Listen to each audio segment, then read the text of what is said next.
नमस्कार, खबर कनेक्शन में आपका स्वागत है। सुप्रीम कोर्ट ने अपने ऐतिहासिक फैसले में कोटे यानी आरक्षण के भीतर आरक्षण की व्यवस्था पर मुहर लगा दी है।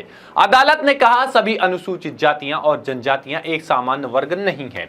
इसके अंदर एक जाति दूसरे से ज्यादा पिछड़ी हो सकती है, इसलिए उनके उत्थान के लिए राज्य सरकार सब क्लासिफिकेशन करके अलग से आरक्षण दे सकती है। इसके साथ ही अदालत ने SC/ST वर्ग में आरक्षण से क्रीमी लेयर को चिन्हित कर बाहर निकालने की जरूरत पर भी जोर दिया है।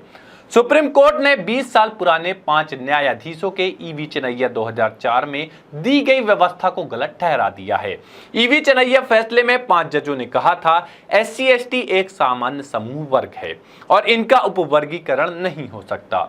चीफ जस्टिस DY चंद्रचूड़ की अध्यक्षता वाली 7 सदस्यीय पीठ ने एक फैसला सुनाया है। जस्टिस बेल त्रिवेदी ने इस फैसले पर असहमति जाहिर की है।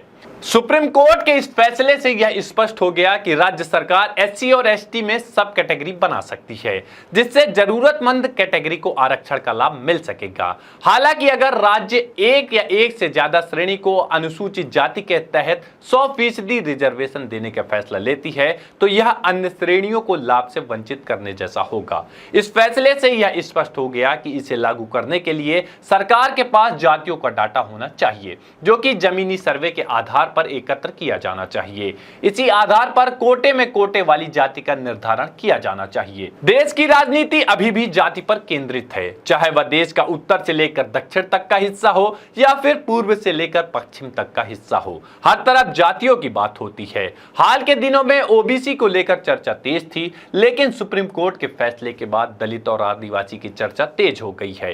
माना जा रहा है कि अब दलित और आदिवासी एक समूह नहीं रह पाएंगे, बल्कि उनके अंदर भी अलग अलग वर्ग बन जाएंगे और फिर नई राजनीति शुरू हो जाएगी। सुप्रीम कोर्ट के फैसले से सियासत में बड़े बदलाव दिख सकते हैं। साथ ही SC/ST के अलग अलग वर्गों में अलग अलग राजनीति नेतृत्व उभर सकती है। इस खबर को लेकर आपकी क्या राय है, हमारे साथ जरूर साझा करें। धन्यवाद।